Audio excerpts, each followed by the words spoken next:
Bonjour et bienvenue à toi dans cette nouvelle vidéo dans laquelle on va parler de 3 techniques de vente pour bien négocier.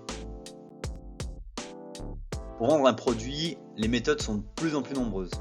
Et donc pour mettre toutes tes chances de ton côté, dans cette vidéo je vais partager 3 techniques de vente les plus recommandées. Ce ne sont pas les seules mais celles qui permettront d'avoir une capacité à vendre des produits, des services par des techniques qui vont te donner une méthode, une façon d'appréhender le prospect qui arrive. D'ailleurs, la troisième méthode est une méthode qui va certainement bouleverser ton quotidien et je t'invite donc à la regarder jusqu'à la fin.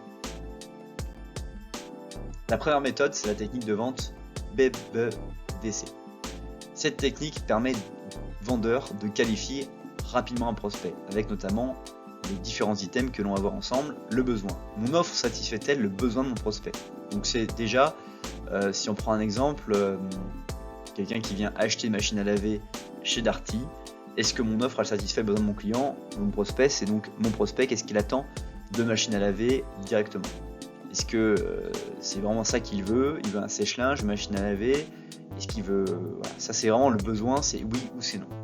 L'enjeu, c'est l'impact de l'achat ou non de votre solution sur sa vie. C'est est-ce que vraiment c'est quelque chose dont il a besoin tout de suite, immédiatement, parce que sa machine est cassée, parce qu'il ne veut pas la réparer, ou parce que c'est pour un projet d'emménagement plus tard et que c'est juste du repérage. Ensuite, il y a l'aspect du budget. Le pouvoir d'achat du prospect lui permet-il d'acheter le produit ou le service? Donc ça va être déjà soit, si on reste sur l'exemple de Darty, sa tenue vestimentaire, son phrasé, sa manière d'interagir avec vous, le vendeur, mais également aussi la question de quel est votre budget. Avec la réponse que vous allez obtenir, parfois vous allez vous rendre compte que vous ne pouvez pas le diriger sur telle ou telle technique ou tel produit, et donc vous allez devoir le proposer d'autres produits que celui pour lequel il était rentré dans votre boutique. L'échéance, est-ce que c'est le bon moment pour lui d'investir par rapport à ce qu'il envisage dans son projet? Si c'est, comme on le disait, dans l'urgence, si c'est finalement que de la prise de notes. Les décideurs qui va valider ou casser la vente, est-ce que vous êtes face vraiment aux décideurs ou est-ce qu'il va y avoir une tierce personne ou d'autres personnes qui vont décider tout ça? Et puis les compétiteurs, quels sont les concurrents qui vont venir chercher à vendre des produits ou le produit concurrentiel que vous avez à votre client prospect que vous rencontrez. Donc ça c'est une technique de vente qui est très importante, très rapide, très rapidement en fait vous vous rendez compte que vous pouvez identifier ces différents facteurs chez votre client. Autre technique de vente, c'est la technique BANT. C'est une technique qui a été popularisée par la société BIM.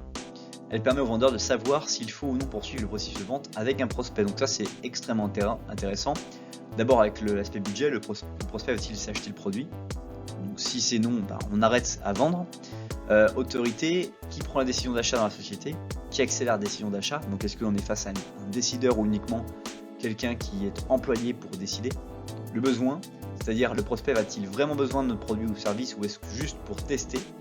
Et le timing, c'est est-ce que c'est le bon moment? Et si on répond non à une seule de ces questions, alors on peut être en doute de se dire est-ce qu'il faut continuer à essayer de vendre ce qu'on est en train de vendre ou s'il faudrait au contraire nous arrêter parce que parfois on va passer un temps de fou avec le prospect alors qu'il n'est pas du tout dans la précipitation d'acheter et qu'il va surtout pas envie il se fait chier et donc il prend du temps pour essayer de nous faire croire qu'il va acheter quelque chose et donc il joue avec nous.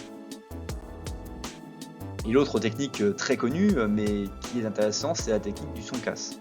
C'était une des techniques les plus connues utilisées par les marques pour vendre, surtout dans le secteur d'automobile.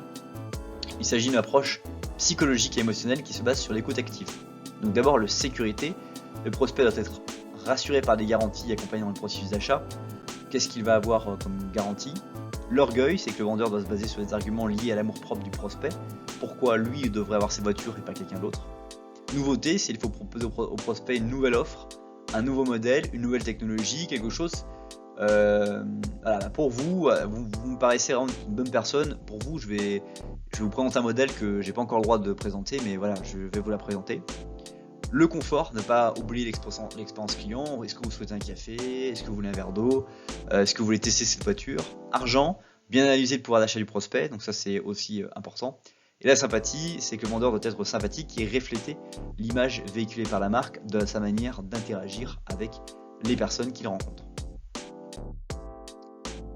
Évidemment, il existe d'autres techniques de vente que ces trois que nous venons de noter. On peut aussi citer la méthode CIMAC, l'Inbound Sales, le Spine Sales et la technique des 4C. Donc si vous voulez aller plus loin, n'hésitez pas à me le dire dans les commentaires et je vous ferai des vidéos particulières sur ces techniques de vente qui certainement vous aideront à pouvoir mieux vendre ou peut-être mieux vous désengager ou mieux acheter, parfois même en négociation. Quand on sait comment les autres vendent, on arrive parfois mieux à savoir comment acheter à notre tour.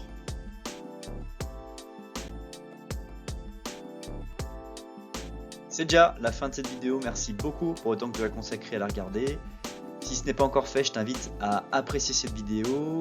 Je te laisse lire la description dans laquelle je t'ai mis plein d'informations complémentaires. Et puis je t'invite à découvrir la vidéo qui s'affiche sous la flèche bleue ou à t'abonner sous la flèche rouge. À bientôt.